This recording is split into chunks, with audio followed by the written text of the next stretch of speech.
The sun rises over the Nebraska cornfields, promising another day of hard work. But today is different. I'm trading my usual 4-gallon backpack sprayer for something a little more high-tech. A few weeks ago, I got to see crop dusters in action. Now, I'm about to witness the future of farming firsthand: drones. Forget farmers spreading product, it's drones versus farmers today. Usually, spraying this whole field would take me forever. It's inefficient, imprecise, and honestly, backbreaking work. There's got to be a better way. Enter Volatint, an eastern Nebraska company specializing in DJI drones. Wes, from Volatint, introduces me to the DJI Agras T50. This thing is massive, way bigger than your average drone. But compared to an airplane or ground sprayer, it's surprisingly compact. Wes explains the drone's features: omnidirectional radar, 360-degree vision, upward and downward binocular vision. Each motor spins at a different speed, keeping the drone steady and on track. The pumps can expel 6.5 gallons per minute. It even has RTK for precise positioning. We're aiming to fly 10 to 12 feet above the crop canopy, maintaining a consistent height for an even spray swath.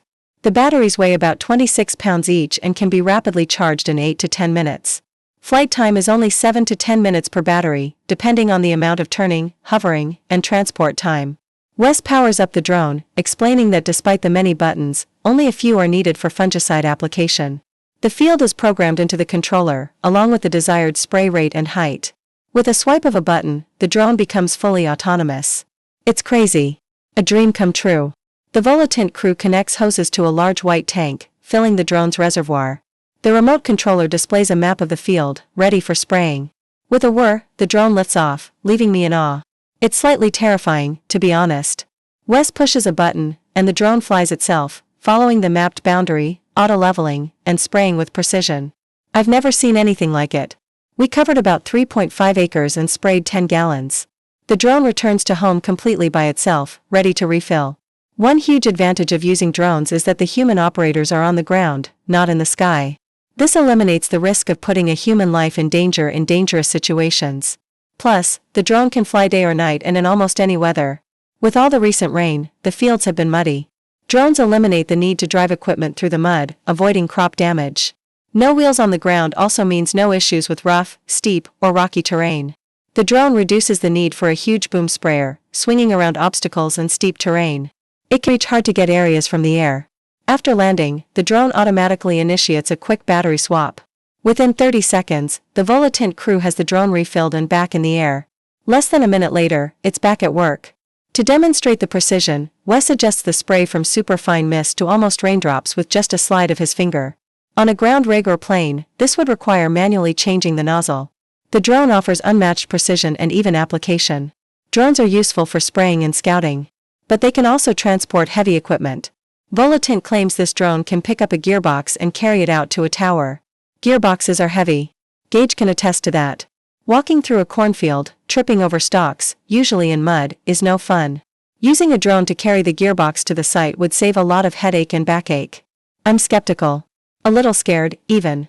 Behind us is the dry tank, used for applying dry products like fertilizer or seed. It's pretty big. We secure the gearbox to the drone with ratchet straps. If we were doing this for real, I'd use sturdier straps. I can't believe it. The drone lifts the gearbox with ease.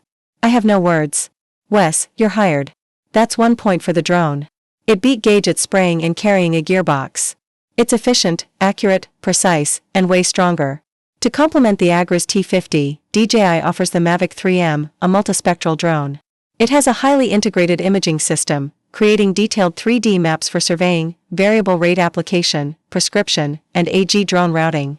It's mainly used for mapping, providing RGB, NDVI, and NDRE images that highlight green and red areas on the map. It can fly pretty high, taking many pictures at once. It only takes about 15 minutes to map 120 acres. It's easy to use and manageable. I'm excited to see the field mapping results. Having finished spraying, we're switching to dry fertilizer. We want to demonstrate how simple it is to switch from liquid to dry application. We rinse the tank in lines, disconnect the liquid tank, and twist in the dry fertilizer spreader. We drop in the battery, and we're ready to spread dry fertilizer or cover crop. The spreader has a hopper opening and is run off scales. 3 points indicate the weight in the tank. A spinner disc adjusts the speed to control the swap pattern and width. It can hold 50 kilograms, about 115 to 120 pounds of dry product. This spring, I planted a sweet corn patch with an old tractor. We have a pivot for watering, but the patch lacks fertilization. I have some granulated fertilizer. I could spread it by hand, but it would be uneven, time-consuming, and imprecise. Now that we have access to this drone and its dry tank, we can fertilize our sweet corn patch. We set the boundary of our sweet corn patch, and the drone flies out, spreads the fertilizer, and returns. We have such a nice sweet corn patch. This drone is going to work perfectly, I think. I check an ear of corn. Some of the top ears didn't get fertilized all the way. The bottom part looks great. I give it a taste test. Oh, that's good. I can hear the drone coming. 3 minutes. The whole sweet corn patch is fertilized. Gage is arriving with the pizza, locked and loaded. We've now seen this thing on corn and sweet corn, more of a specialty field. Now it's time to move on to a soybean field. Real-time view talking about.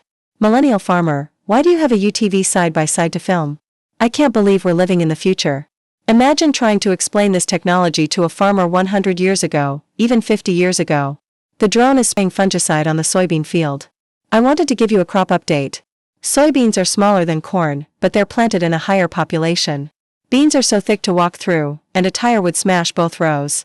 It's very important not to crush our crops, and the drone makes a perfect application for this. There are soybean pods developing nicely. There's a lot of growing season yet to go. The fungicide will give it the boost it needs to finish out the season. It's a perfect spot to use a drone because we have a pivot here, and a ground rig couldn't drive around it. The drone sees it as an obstacle, turns around, and continues spraying. Once it's done on the pivot, it can spray around it. Super simple. Then we can move the pivot, and the drone, with all its mapping, knows exactly where it stopped and resumes spraying. You still get complete field coverage on location number 2. Now that we understand how this whole process works, they're not explaining it to us. It's super simple. Just pull the drone off the trailer, throw in a little mix, put in a battery, and they are off to the races.